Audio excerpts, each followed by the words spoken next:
To unlearn what dysfunction taught me about love, loyalty, and worth, I had to look deeply at myself and question the roles I was forced to play. You've always felt it, haven't you? That strange weight in the air the moment you walk into the room during family activities. The feeling that you're somehow different, not better, but separate, not quite belonging. Maybe they see it in your eyes, maybe it's in your voice, or in the way you ask questions no one else dares to ask. Maybe you learned early on that silence was safer, and yet, even in that chaos, something in you stayed awake. It's not about family trauma.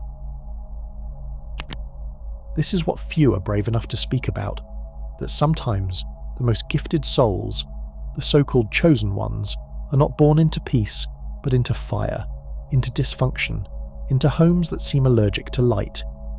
And here's the part that might shake you. This wasn't punishment. This was precision. You were planted there, not randomly, but with intention. In many Eastern philosophies, the soul is seen as something that doesn't just reincarnate to have fun or play games of fate. It comes to grow, to purify, to serve. In certain Tibetan Buddhist teachings, it's said that highly evolved souls actually choose challenging families not in spite of their dysfunction, but because of it. Why? Because the soul knows something the mind forgets. Fire tempers the blade. Darkness teaches you how to become the light. Look at the life of Siddhartha Gautama, the man who would later be known as the Buddha. He was born into royalty, but his palace was not a blessing. It was a cage of illusion. He wasn't allowed to see suffering, death, sickness, or anything that could disrupt his comfort, and yet when he finally did step beyond the walls of that protected life, it shattered him. But that shattering became his awakening. The cracks let the truth in. For many chosen ones, those cracks appear much earlier, not in adulthood, but in childhood, through a parent who couldn't love, through siblings who competed instead of connected, through betrayal, neglect, manipulation. You begin to wonder if love is real. You question your own worth, and that's where the soul whispers, keep going. There's something you must remember. Because here's what no one tells you when you're growing up in a toxic family. You're not there to become them. You're there to transcend them. But not with hatred, not with revenge, with clarity, with healing, with purpose. And it's not just for you. One of the most hidden truths about spiritual awakening is that it often begins inside the lineage that hurt you most. You were born into that bloodline because someone had to stop the pattern. Someone had to say, this ends with me, and not just say it, but live it. Some people spend their whole lives trying to feel chosen, but those who truly are, they were born into situations that tried to erase them. That's how the soul proves its strength, not through comfort, but through resistance, through remembering who you are even when everyone else has forgotten. In African spiritual traditions, especially among the Yoruba, it's believed that before birth, the soul stands before the Orishas, the divine forces, and agrees to the conditions of this life. The soul says, give me what I need to grow, not what feels easy, not what looks good from the outside, but what will wake me up, what will test me, what will shape me into what I came here to be. If you grew up in a home that silenced you, that wounded you, that made you question your very existence, please understand, your soul knew, your soul chose. Because deep inside, it remembered the truth. The strongest light is born in the darkest cave. The purest healers walk through their own fires first. And the chosen ones, they are born exactly where they are needed most. And maybe that's you. Not just the survivor of a toxic family cess, but the transformer of it. You are the interruption, the sacred disruption, the soul with the courage to alchemize pain into wisdom. And even now, as you read this, maybe something inside you is stirring. Not anger, not blame, but a knowing, a remembering, that all along you were not broken by your past, you were being forged. Not every chosen one is born into peace. In fact, most are not. If your family life felt like a battlefield more than a sanctuary, you are not alone, and you are not broken. The world's great mystics, saints and visionaries did not come from perfect homes. They came from pressure, pain, contradiction, from families that misunderstood them, silenced them, tried to mold them into something they were never meant to be. And still, they rose. A conflicted household gives birth to fire. St. Augustine is remembered as one of the greatest voices in Christian history. His writings shaped theology for centuries, but few talk about where his spiritual fire began, inside a deeply conflicted household. His father was dismissive, his mother fervently religious, and the young Augustine found himself pulled between rebellion and longing. He sought escape in worldly pleasure, lost himself in addiction and despair. Yet beneath it all was a soul that remembered. It wasn't the absence of love that shaped him, it was the pain of it being misdirected. Augustine's transformation didn't begin in light, but in longing. The deeper the ache, the stronger the call. The same is true for Teresa of Avila, who was born into Spanish nobility. Her family was traditional, rigid, and uncomfortable with her inner fire. Her early years were marked by guilt, religious pressure, and a longing to break free from a world obsessed with control.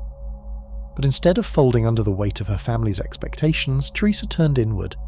Her mystical visions, so full of beauty and fire, came through years of inner struggle. She once said that prayer is nothing but friendly conversation with the one who loves us. But what she didn't always say was that this intimacy was forged in isolation. It was her rejection by the outer world that made her reach so deeply within. Buddha too knew the pain of a toxic kind of love. Siddhartha Gautama was raised in a palace, his father determined to protect him from suffering. But this protection became a prison. He wasn't allowed to see illness, aging, or death. He wasn't allowed to see life. And so, when he finally did, everything changed. He walked away from everything, family, wealth, title, because his soul had seen through the illusion. He wasn't running from his family. He was answering something his lineage couldn't name, and from that journey, the Eightfold Path was born. From the suffocation of control came the liberation of awakening. Chosen souls walk through hardship. Even in more modern times, chosen souls have had to walk through family hardship. Leo Tolstoy, the author of War and Peace, grew up surrounded by status and expectation. But the deeper he went into that life, the more hollow it felt. His family wanted titles, land, appearances, but his soul wanted truth. And when that truth finally broke through a spiritual crisis that shook his entire world, he abandoned comfort, embraced simplicity, and became a spiritual mentor to visionaries like Gandhi. What he inherited by blood, he rejected by spirit. And in that rejection, he found purpose. It's not always trauma that breaks us open. Sometimes it's silence. Sometimes it's the weight of expectations we never agreed to carry. Francis Xavier was raised with privilege, destined to rise through the church's political ranks. But his soul wasn't here to play by those rules. Something in him longed for service, not status. He gave up a life of comfort to walk barefoot into foreign lands, to teach, to heal, to love. His family never understood, but the people he touched did. They saw what his birth family never could, the radiance of someone who chose the sacred path over the safe one. Rumi too knew this path. As a young man, he followed in the footsteps of his father, a respected scholar. But his soul was hungry for more than doctrine. When he met Shams of Tabriz, everything changed. His family rejected the mystic. His community turned on him. But Rumi didn't turn back. When Shams disappeared, possibly killed by those closest to Rumi, he fell into a grief so deep it shattered every belief he'd held. And from that grief, poetry poured out, verse after verse of longing, union, and divine love. Rumi's greatest wisdom was born not from peace, but from heartbreak. His family couldn't understand his soul's devotion, and so he walked alone and found God in the emptiness. Each of these stories reveals a sacred pattern. Chosen ones often come through families that cannot recognize them. Their souls are too bright, too different, too unshakable, and because of that, they are tested early. Their hearts are broken in places most never touch. But this is not punishment, it is preparation. The wound becomes the gateway, the rejection becomes the redirection, the pain becomes the path. If you are reading this, and you felt like the black sheep of your family, if your childhood was marked by confusion, neglect, emotional violence, or even just the quiet ache of never being fully seen, you are not cursed. You are being refined. The universe places light in dark places not to bury it, but to test how deeply it can shine. And when a soul chooses to shine anyway, it changes everything. You're not alone in this. Others have walked it before you. They cried the same tears, asked the same questions, doubted the same call, but they kept going. And now it's your turn. The world does not need more people shaped by comfort. It needs those who were shaped by fire and still chose love. Not everyone survives a toxic family, but the ones who do often carry within them the medicine the world needs most.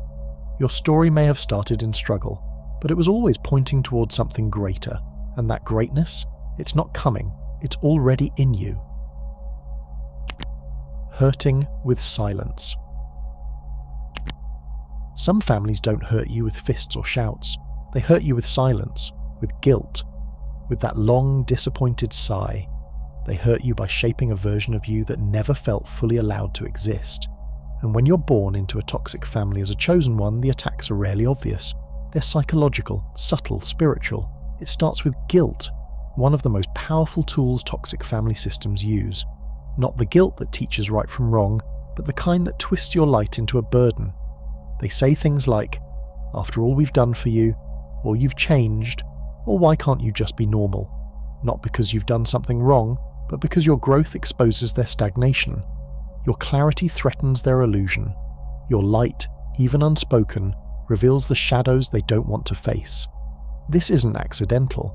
This is part of an old spiritual pattern. In ancient Gnostic teachings, there's a concept called the archons, forces that manipulate perception and keep souls asleep to their true power. These aren't literal demons, but patterns of distortion. And in many families, these patterns live in the roles people are forced to play: the scapegoat, the golden child, the lost one, the caretaker. These roles aren't chosen by the soul, they're assigned by fear, by generational pain, by emotional debt. And here's where it gets even deeper. Toxic families often try to make you feel like you are the problem for seeing the truth. They twist your intuition into disobedience. Your boundaries become selfishness. Your calling becomes rebellion. Why? Because chosen ones are wired to awaken first, to notice what others are too afraid to name. And in families ruled by unspoken contracts and emotional silence, noticing becomes a threat. But what they don't realize is that guilt only works on those who have empathy, and your empathy, your heart, is not your weakness. It's your entry point to ancient strength. In the Bhagavad Gita, the warrior Arjuna stands frozen before battle. He sees loved ones on the other side of the field and refuses to fight. But Krishna, the divine voice, tells him, "You are not killing the body, you are awakening the soul. Fight not out of anger, but out of duty to the light." This is your role now. You're not here to destroy your family, but to interrupt the cycle, to see the pattern, feel the pain, and still choose truth. And truth will not always feel good, especially not at first. You might feel guilty for setting boundaries, for not calling back, for saying no even when your voice shakes. You might mourn the closeness you never had. But hear this: you're not betraying your family by breaking free. You're betraying yourself by staying small to keep them comfortable. The ancient mystics knew this.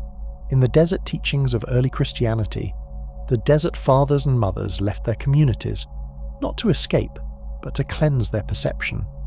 They saw that real clarity often requires solitude, not as a rejection, but as a return to truth. So if your family uses guilt as a chain, recognize it for what it is, a test, one that every chosen one must face. You are not cold for walking away. You're not ungrateful for choosing peace. You're answering a deeper calling, one that says, your soul came here for more than survival. It came to realign a broken pattern with love. But love does not mean staying where your light is dimmed. Love sometimes means leaving. Leaving doesn't always look like a slammed door or a dramatic exit. Sometimes it looks like emotional detachment, like quietly cutting the cords of expectation, like no longer playing the role they wrote for you. This kind of detachment is sacred. It's not cruel. It's karmic. It gives your lineage the only real chance of healing, by showing it something new. So when they try to guilt you back into silence, back into the pattern, back into the mold, pause. Remember who you are. The chosen one isn't chosen for comfort. You are chosen to see what others refuse to see, and love anyway. But that love starts with you, and from that self-love, you will write a new story. Not one where you erase your past, but where you rise from it. Not one where you abandon your roots, but where you transmute them. Because the real alchemy of the chosen one is this: you don't just break curses, you become the blessing that was always missing. Become the missing blessing. Rarely does a chosen one admit the pain of trying out loud, of loving harder than most, of holding space for others even while bleeding quietly inside. Whether they know it or not, chosen ones move through life trying to become what they never had. They smile through pain, they forgive without apology, they show up for people who would never do the same in return. Not because they're naive, but because they remember, somewhere deep in their bones, what it feels like to live without light, to grow up in a world where the people around you were too wounded to see you clearly, and to still choose to bring light. That is not weakness. That is sacred resilience. The chosen one often doesn't announce themselves, they don't wear a crown or stand on a stage. Instead, they become the quiet gravity in the lives of others, the friend who listens without judgment, the sibling who breaks the generational cycle, the stranger who says exactly what someone needed to hear in the middle of a dark day. Even in their silence, they carry medicine. But here's what most don't realize. This gift isn't always gentle. Light reveals, and revelation often brings discomfort. So sometimes, the very people the chosen one tries to help will turn against them. Not because the chosen one did something wrong, but because their presence made it harder for others to keep lying to themselves. Light can feel like a threat when you've lived in the dark for too long. Still, the chosen one loves. They love from a distance. They love through the boundary. They love in the silence of letting go. They love not to fix others, but because that is what they are made of. Love is not their strategy, it's their nature. And the more they grow, the more they begin to realize this truth. You can't heal everyone, but you can become the healing that was missing. You can choose to no longer pass down the same pain. You can forgive without letting people back in. You can speak gently to yourself, even when no one else ever did. You can bless others, not with grand gestures, but with your wholeness. This is what the ancient mystics called barakah, a concept from Middle Eastern spiritual traditions. Barakah is a kind of sacred presence, a blessing that flows through someone who is in alignment with the divine. You can't fake it, you can't force it. It shows up in people who carry peace within them, no matter the chaos around them. It's not about being perfect, it's about being present, being real, being rooted in the heart. When you live with barakah, your life becomes a quiet ripple of healing, not because you're trying to change the world, but because you're no longer at war with yourself. Your smile becomes medicine, your stillness becomes safety, your journey becomes a map others didn't know they were searching for. And that's the shift. When you stop trying to be seen by the people who refuse to see you, and instead become the kind of presence you always needed, you stop living in reaction. You begin living in purpose. You become the missing blessing. And here's the mystery of it all. When you become that, the universe begins to move differently around you. People are drawn to you without knowing why. Opportunities align without you forcing them.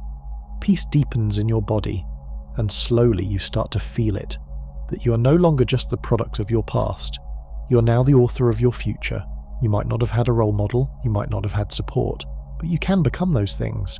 And in doing so, you don't just heal your own story, you rewrite the story of everyone who crosses your path.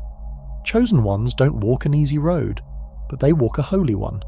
And somewhere along the way they realize, the blessing I was looking for was never outside of me. It was waiting to be born through me. Every wound carries a lesson. The wounds you carry are not random. They weren't given to you as punishment or mistake. They are signposts, sacred markings on the map of your becoming.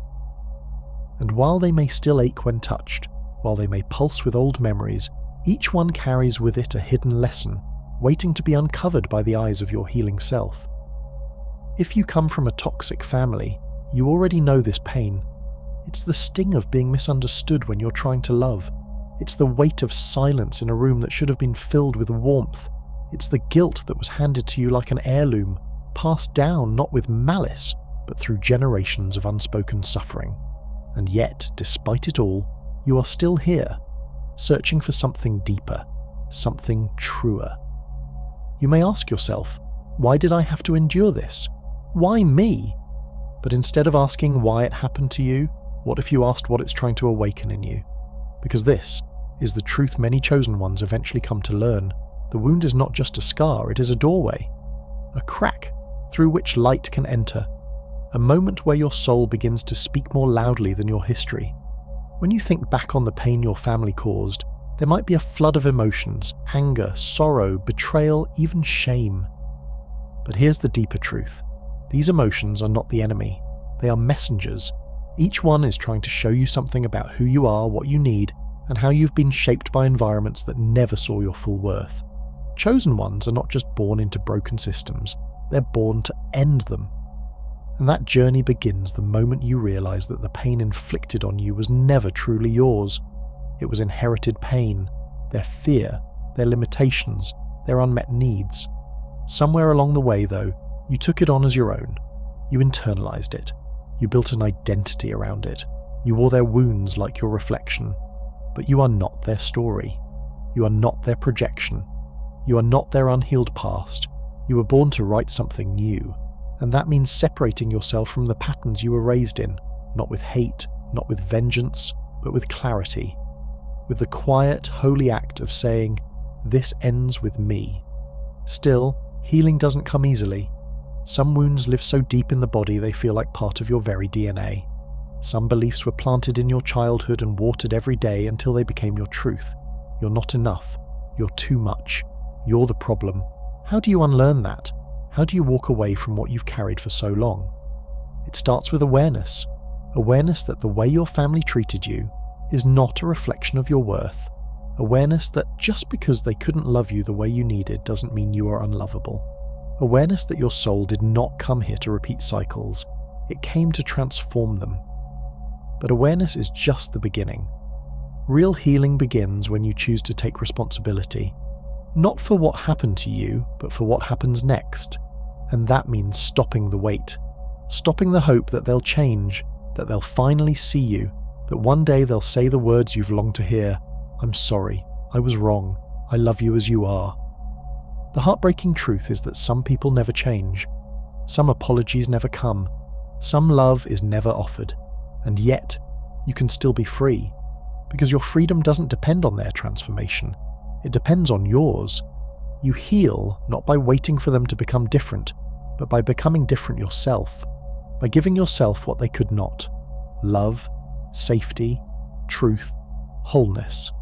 So ask yourself, what would it feel like to release the resentment?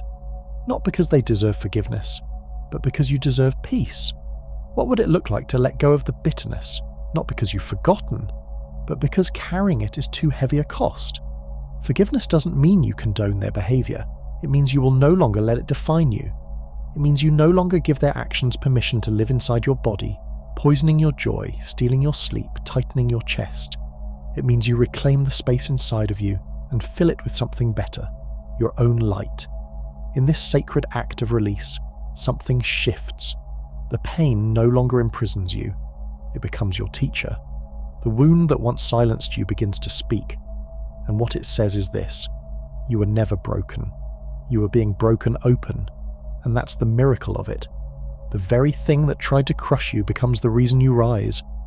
No, healing is not easy. It's not neat or predictable. It is messy and non-linear. Some days you'll feel free. Others you'll feel like a child again, raw and aching. But even in the mess, there is movement. Even in the tears, there is truth. And here's something you need to know. You were chosen for this. Not to suffer endlessly, but to awaken completely.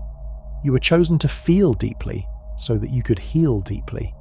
You were chosen to witness pain, so that you could become a mirror for others who are still lost inside of it. You were chosen not to carry the old story, but to end it. And as you do, something else is born. Not just a healed version of yourself, but a new ancestor, a breaker of chains, a whisperer of light. Someone who walks into the world no longer haunted by their past, but guided by their purpose. Because every wound does carry a lesson, and you're finally ready to learn. The alchemy of the chosen one. You were not placed in this life to suffer needlessly. You were not born into hardship because you were weak or destined to carry endless pain. You were chosen Not because it's easy, but because you are capable. You are not sent into a broken lineage to be broken by it. You are here to become the fire that transforms what was once heavy, silent, and buried.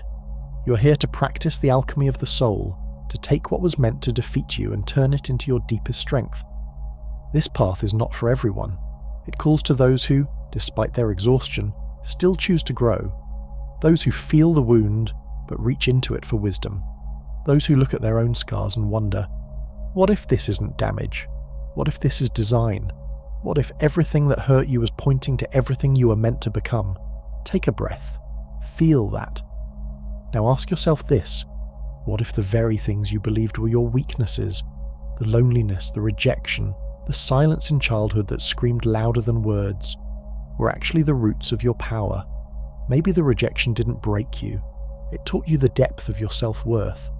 Maybe the neglect didn't make you fragile. It forced you to build your independence from the inside out. Maybe the absence of love gave you the eyes to see what real love must be.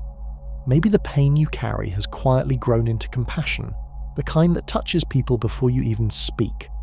This is the quiet miracle of chosen ones. We don't wait for perfect conditions. We don't wait for someone else to name our worth. We learn to take what we were given, the raw, the broken, the unfair, and transmute it into gold. This is ancient alchemy, not of metals, but of soul. And the beauty of this transformation is that it never stops with just one person. When you rise, you show others what's possible. When you refuse to carry the weight of the past, you make it lighter for everyone who comes after you. That's the part many don't see. Your healing is not just about you, it's about your entire bloodline. It's about your future children and their children. When you break the chain, the echo ripples through time. When you choose forgiveness, peace, or presence, even for a single day, you shift something that your ancestors may have never been able to touch. And no, we don't call toxic families a gift because the pain they caused was fair or excusable. We call them a gift because pain, when met with awareness and courage, becomes purpose. It sharpens you, it humbles you, and if you let it, it awakens you. So let's reframe the question. If you knew your family's dysfunction was the very soil in which your higher self would take root, would you resent it, or would you learn to grow from it? If every emotional wound was a doorway to growth, if every childhood silence was a lesson in inner strength, if every time you were dismissed or misunderstood was a divine push toward self-knowledge, how would you show up in your life today? You see, you are not a victim of your family. You are the catalyst for its transformation. You are not sent here to repeat the pain. You were sent here to end it. And that, my friend, is sacred work. But don't mistake sacred for easy. The work is messy. It's emotional. It will ask everything of you. There will be days when you feel strong, even invincible, and days when the weight of it all feels like it might pull you under. That's okay. That's part of the process. Healing is not a straight line. Awakening never happens overnight. Still, you keep going, because at some point you realize that you're not just walking away from pain, you're walking into your freedom, and freedom is the truest purpose of all. But freedom doesn't begin when you cut ties. It doesn't begin with a dramatic exit or a final confrontation. Those things may come, but they are surface level. The real liberation begins in the mind and the heart. It begins when you stop reacting to the drama, the dysfunction, the manipulations, and the guilt trips. It begins when you stop letting their pain speak louder than your inner peace. This is where the path truly turns, when their judgments no longer move you, when their love or lack of it no longer controls you, when their chaos no longer defines your identity. That is spiritual liberation, and it starts with one simple but powerful decision. I will no longer live in reaction to them. I will live in alignment with my truth. That choice changes everything. It shifts the energy, it breaks the cycle, it awakens the true self that has been waiting, quietly, beneath the layers of survival. But let's be clear, this isn't about running away. You could move to the other side of the world and still carry their voices inside your head. You could change your name, your job, your city, and still be bound by invisible chains. Because the deepest chains are never outside of you, they're inside. They live in your thoughts, your nervous system, your choices, and breaking them means going inward. That's the real journey, not escape, but embodiment. When you make peace with your past, not by erasing it, but by transforming it, you return to yourself. You step into the fullness of who you really are. And when that happens, your family's story no longer defines you. Your story does. So let me leave you with this truth. You are not here to suffer. You are here to rise. You're not here to carry the weight of your family's wounds. You are here to heal them by healing yourself. And as you do, you don't just change your life, you change the future. That is the true alchemy of the chosen one. Remembering who you were before the wound. There is a moment on the healing journey where the noise quiets, and you're left sitting in front of something deeper, something older than the pain, something beneath all the stories you were told growing up. It's not just about the events that happened to you. It's about the meanings you gave them, the beliefs they planted, the roles you assumed, the truths you swallowed without question. The stories we inherit from toxic families often come dressed as facts. You're too much. You're not enough. Love must be earned. Speaking up is dangerous. These patterns are like invisible threads, weaving themselves into how we think, how we love, and how we show up in the world. And they become the chains that quietly bind us, until one day we wake up and ask, is this really who I am? This is where the work begins. Not the work of fixing yourself, but the sacred act of remembering yourself. Because healing isn't about becoming someone new, it's about shedding everything that isn't truly you. It's about peeling back the armor, the masks, the layers of silence and shame, and finding the original light you were born with. That light is still there. It was never destroyed, only buried. The Sufi tradition tells a parable that mirrors this exact process. A man goes on a long journey to find treasure. He dreams of gold buried under a distant bridge in a faraway land. So he travels, crossing mountains and rivers, enduring hardship and hunger. When he finally reaches the spot in his dream, he finds nothing. But a guard nearby laughs and says, "You came all this way for treasure? Funny, I had a dream too, that in a poor man's house beneath the hearth, a treasure was buried. I would have gone looking, but dreams are dreams." The man recognizes the description. It's his home. He returns, digs under the hearth, and there it is. The treasure had been with him all along. This is the story of your healing. You go searching. You try to earn love. You seek validation. You exhaust yourself trying to fix what others broke in you. But eventually you realize the treasure was never outside of you. It's in your heart, waiting to be reclaimed. But to get there, you need awareness. You need to recognize the beliefs you carry that are not yours, the ones passed down like family heirlooms of pain. You need to see that those ideas about your worth, your voice, your value are not truths. They are wounds pretending to be truths, and wounds can be healed. Still, awareness is only the beginning. Seeing the cage doesn't set you free. You have to find the key, and that key is healing. Healing is not a polished path. It's not a straight line. It doesn't come in perfect stages or clean victories. It's messy. It's cyclical. Some days you feel like you've moved mountains. Other days, one word from a family member can bring it all crashing back. That's normal. That's part of it. To truly heal, you'll need 3 sacred tools: self-love, self-compassion, and self-discipline. Self-love is the foundation. It's choosing yourself again and again, even when no one else does.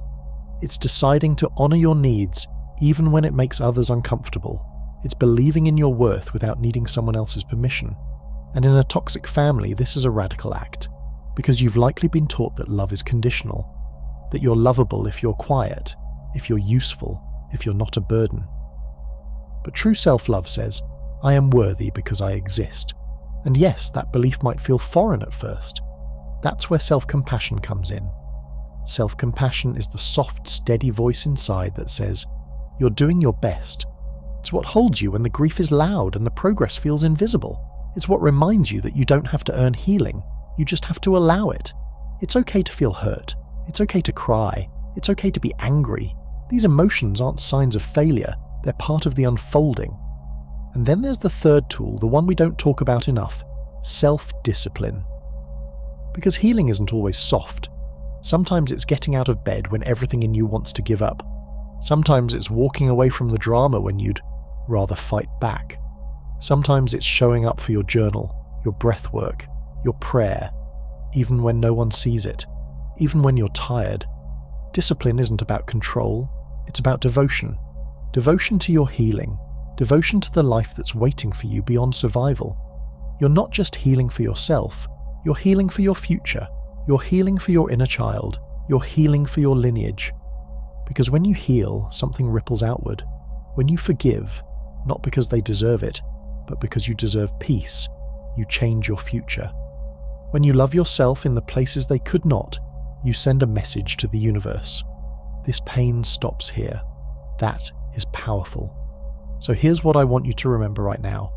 You are not broken. You are becoming. Every scar you carry holds a lesson. Every time you felt unloved is now a doorway into deeper compassion, for yourself and for others. You're not weak for needing time. You're not behind. You're not late. You're right on time. Let this be the season you stop trying to prove yourself. Let this be the season you go inward, not to fix what's wrong, but to uncover what's right, under the conditioning, beneath the guilt, beyond the roles you played to survive, is you, the real you. And that version of you, the one who dares to remember who they are beyond the pain, they're already free.